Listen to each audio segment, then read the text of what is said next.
Hello, I'm Kevin Cameron, one of your Marion County Commissioners, and welcome to Marion County Today. I'm here with fellow Commissioner Janet Carlson, and we're going to share a little bit about our 8th annual Giving People a Second Chance community breakfast that just happened here in Salem. And welcome. As I want to say, this is your first time on the show, right. but you've been doing this show for years. A long time. It's great to do it with you. And why don't you just tell the people a little bit about our breakfast that we just had and the focus that we put on that breakfast. Yes, thank you. So each year, well, for the last 8 years, we've done a Giving People a Second Chance community breakfast. We invite about 200 people to the Broadway Commons. This year it was on October 25th. It's early in the morning. Mm-hmm. And then we raise community awareness about what's going on with our Reentry initiative. So we have different topics each year. One year we focused on mentors, another year we focused on the SOAR program, Student Opportunity for Achieving Results. It's out at Chemeketa. Last year we did family violence. We've talked about children of incarcerated parents. So this year our topic was housing, particularly because of the homeless crisis that we have in our nation and state and here in our community. Yeah, and homelessness is a big topic everywhere, but especially with this particular population we're trying to help. We continue to get really positive feedback from the community whenever we host these breakfasts. And we've got some emails even this week afterwards of people that shared what a blessing it was for them to hear about that. We've got a video. Do you want to share a little bit about the video that the people are going to see? Yes, we actually put together 2 videos for the breakfast, so this is the first of 2 that we're going to see. This one actually outlines the problem, told from the vantage point of both clients that have been involved in our services, our reentry services, and also the staff people, parole and probation, housing authority, others that work with clients and try to help them find housing. So it's a pretty compelling video. I think people will enjoy it. Great. Well, let's take a look and watch the video. Terrible. No place to sleep. You know, I couldn't have my kids constantly in the streets and using drugs and selling drugs to try to come up with something better that I could do. And that's kind of where I was at. Oh yeah, it's hard. It's hard. They want your credit score, your background check, and it's very challenging.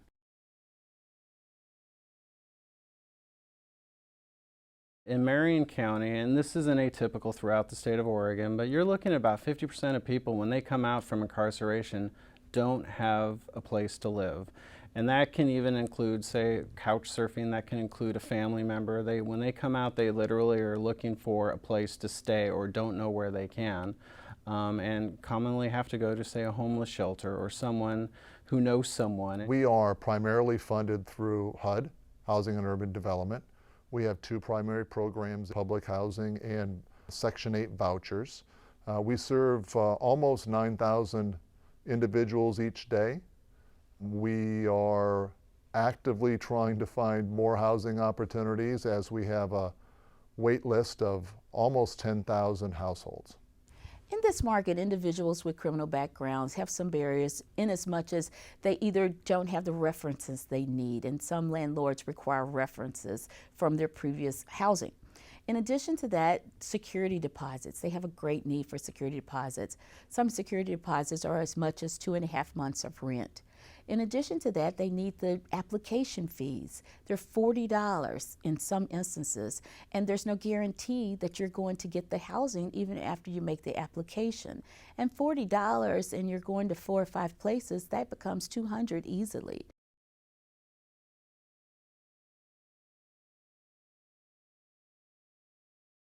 Some individuals can't return to their homes or to their families prior to release. Their family may be listed victims where they have to work to reestablish contact. It may be an unsafe environment. There may be drugs in the home. There may be firearms that they aren't allowed to be around. The family may just be setting boundaries and saying, I would rather you go to transitional housing, show that you can establish yourself, and then we'll have you come home. In an ideal situation, we would provide this subsidized housing for 30 or 60 or 90 days, depending on each individual's situation.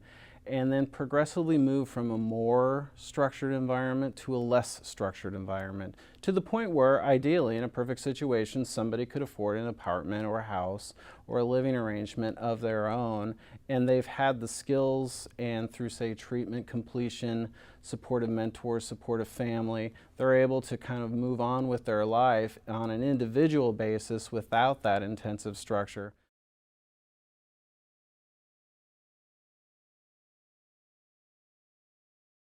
We kind of have a, I guess I'll just call it a loose consortium of subsidized housing or housing throughout Marion County, whether it's clean and sober housing, through Oxford Houses, the Union Gospel Mission, which not only is a homeless shelter, but also has some apartments that are available for clients under supervision. We have a restoration house, which is part of the Union Gospel Mission. And so those programs, although vital, and we certainly use them to their capacity, we need more. I grew up really fast. I got my diploma a year early when I was 16.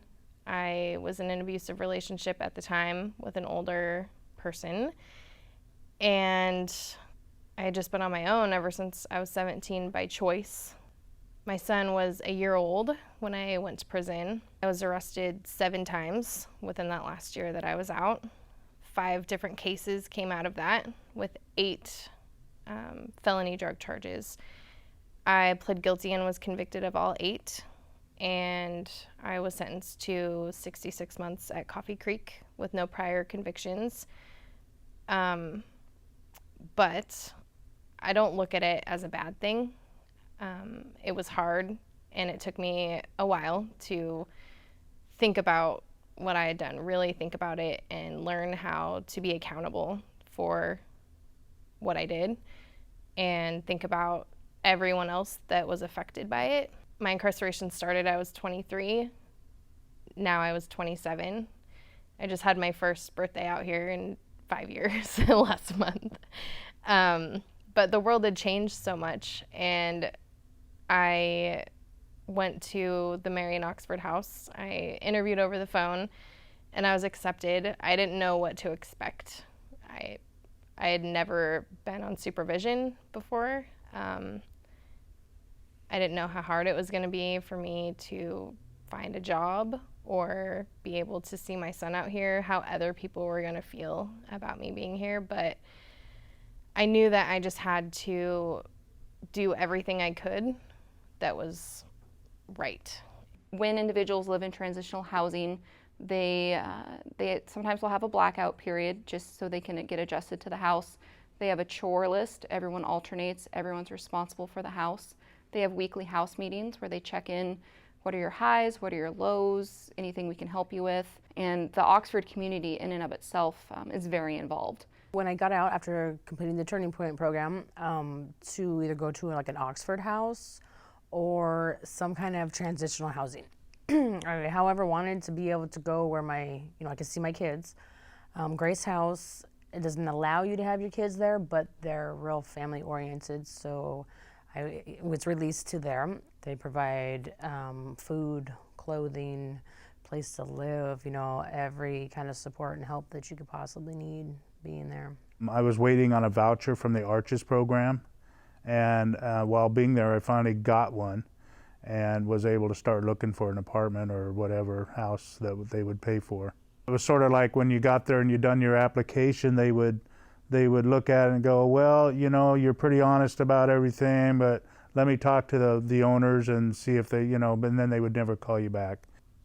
She was a little reluctant too. When I told her my story, I'm like, okay, I probably opened a can of worms there, but after giving me a funny look, she says, well, go ahead and make the application out and I'll do it. I'll see what we can do.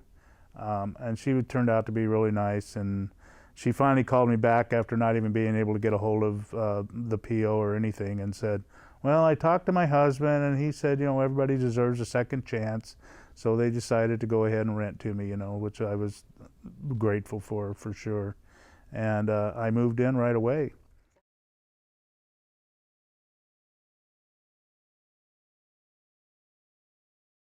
We have a 3-bedroom duplex that's located in South Salem, and it is so much in demand.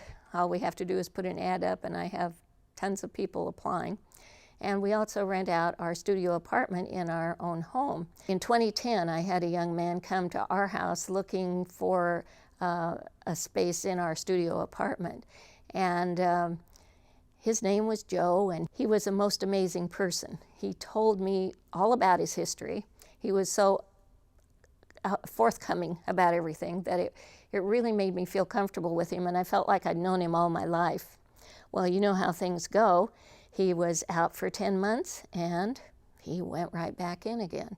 So during the next 5 years, I kept in touch with him, and that's how I came to know about the Marion County Initiative and all the things that are happening in the reentry program.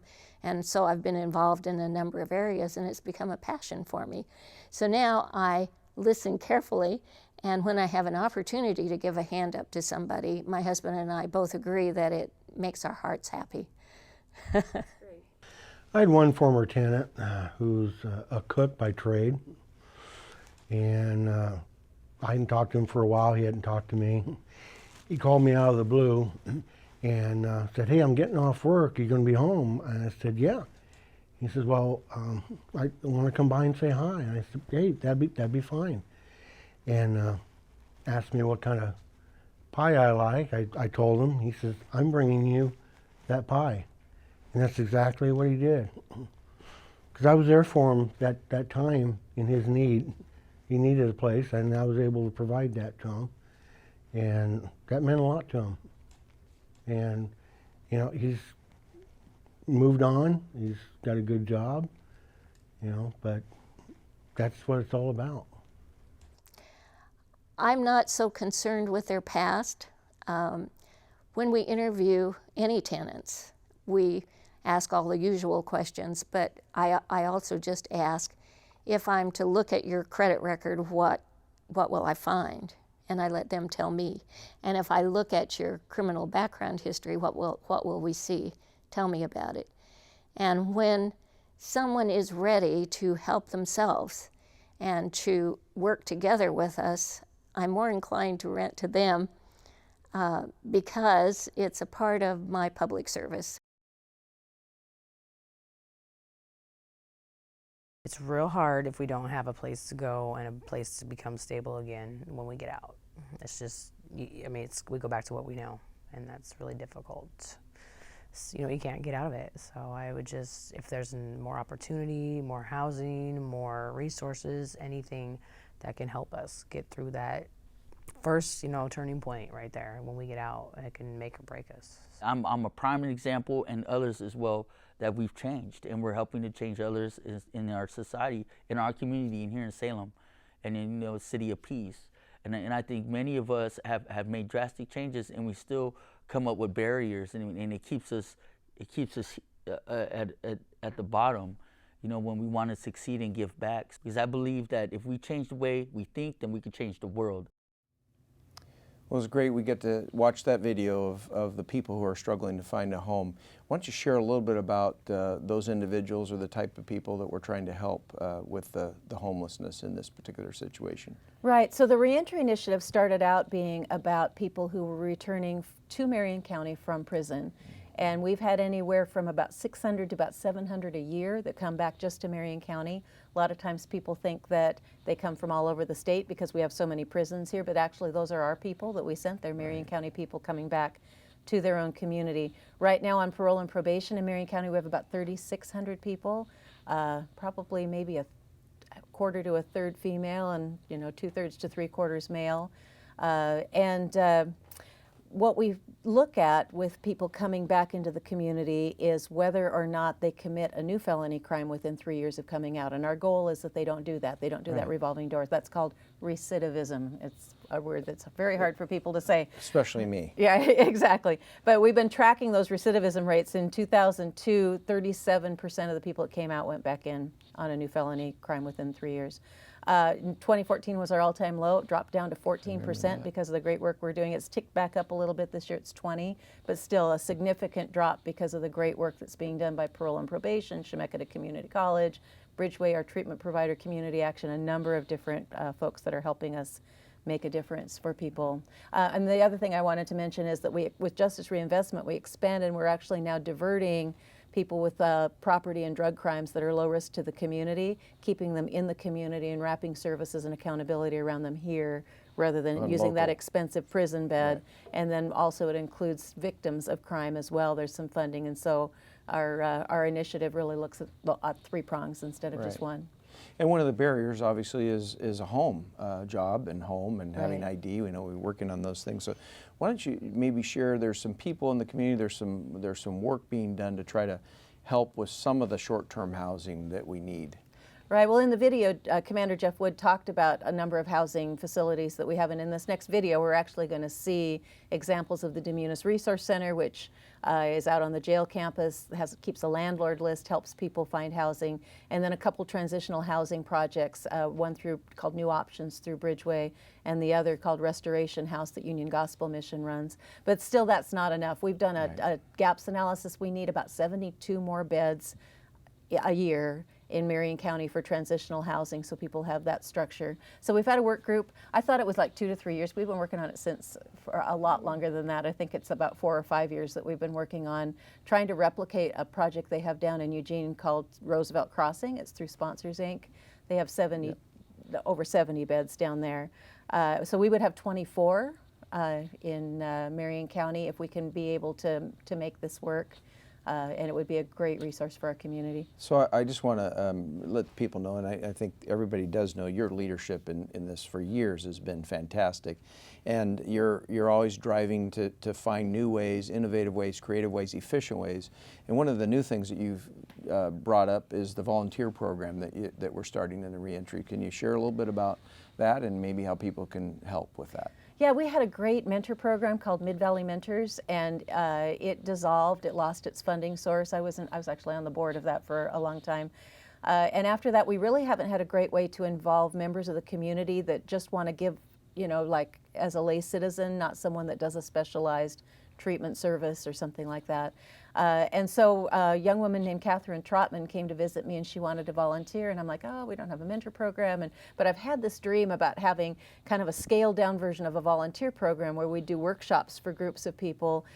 So, how to write a resume, or how to do a job interview, or how to play the guitar, or go fishing, or whatever skill people can teach, because positive pro-social activities is part of the therapy for people coming out, so they fill their time with good things.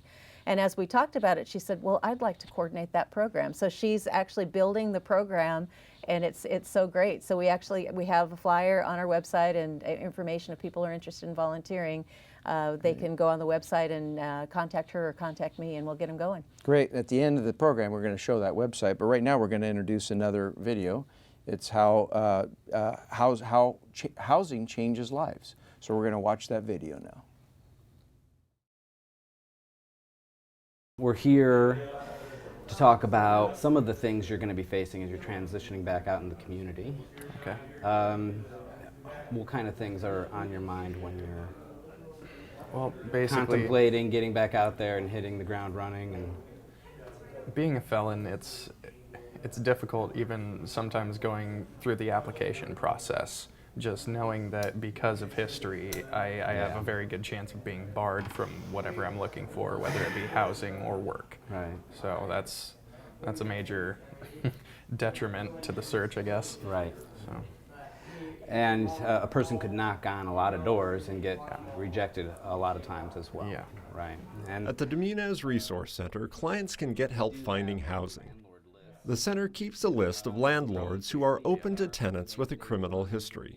Ready-to-rent classes offered at the center help clients learn how to find a rental unit, about fair housing laws, what their credit report means, and how to be a good tenant. Let's get started. Just as a reminder, this is the community agreement for the entire program that we want to just be reminded of. Respect, being accountable, responsible, keeping things confidential, integrity, encouraging one another, and making this a safe place so we can talk about whatever we need to talk about. So today we're going to be talking about cleaning and home maintenance. The first step to decluttering is to get your hands on 3 large containers for each room. One of the wonderful things about the reentry initiative is, giving people a second chance. If you are a landlord, you sort of want to see what is in it for me, or how can you verify that this person is worth that second chance. And the classes through the Demunis Resource Center show that somebody, if nothing else, can go through the classes, can follow the curriculum, can succeed in that class, and can actually, in going through those classes, can say, I've been through this class, I completed this class, and really for both the Resource Center and for the Sheriff's Office, it kind of gives validity to the concept of this person deserves a chance.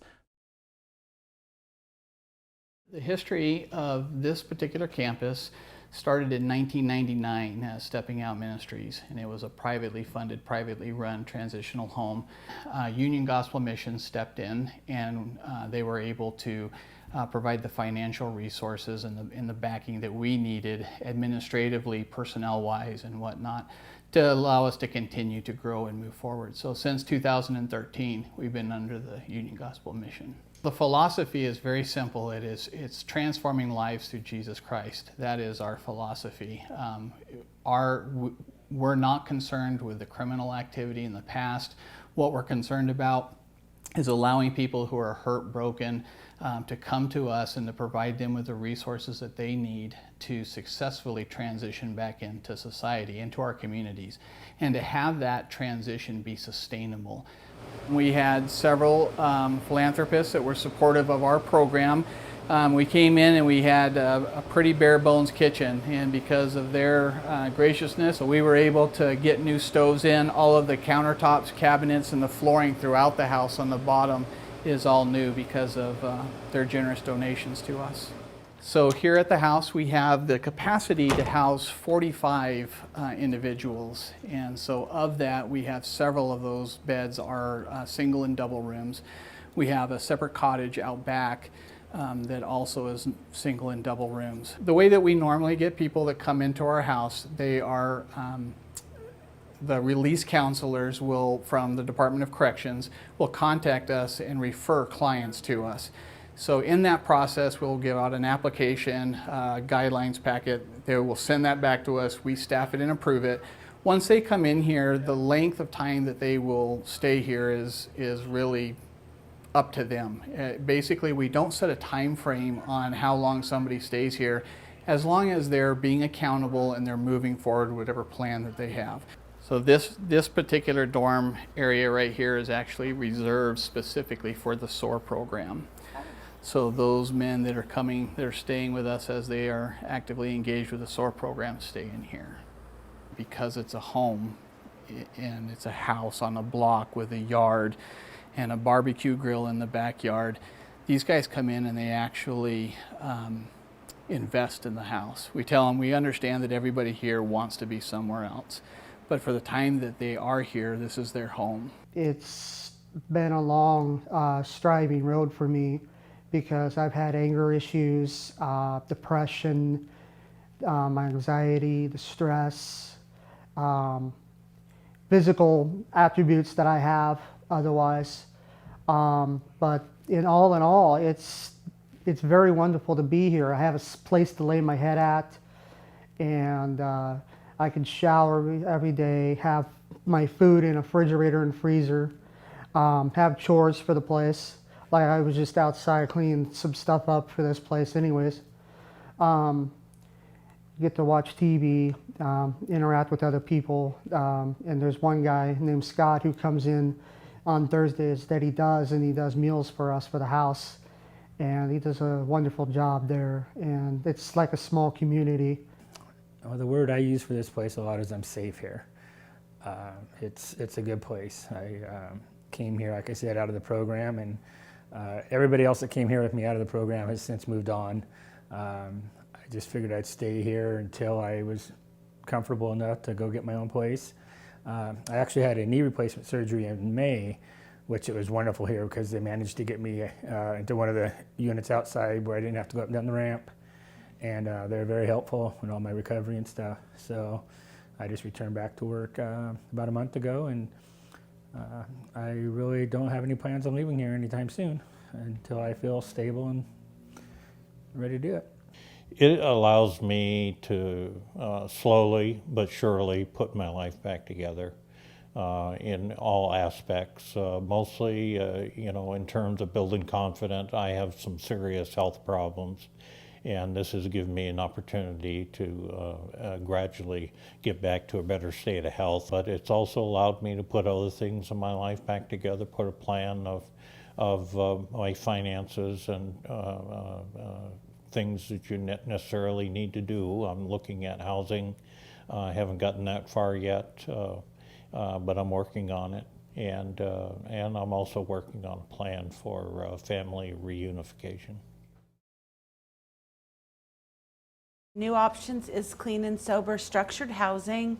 It's a safe place for men and women and their children to live. There are 16 individual rooms here at New Options. So we have men who parent their children alone here. We have women who parent their children alone here. We've also had some couples live here with their children.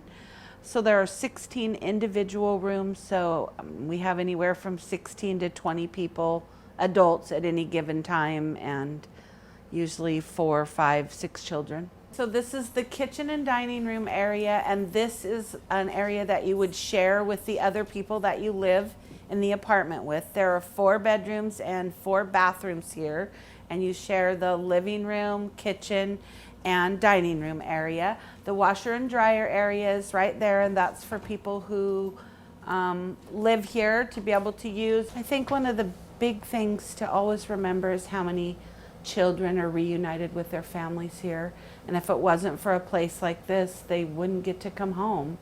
And you know, children come here, their DHS cases are closed, and if it wasn't for clean and sober housing structured where there's accountability and you know, places for them to get their treatment and parenting classes and medical treatment, mental health, you know, Bridgeway provides all that, you know, the kids would still be in foster care. So it's a pretty big deal.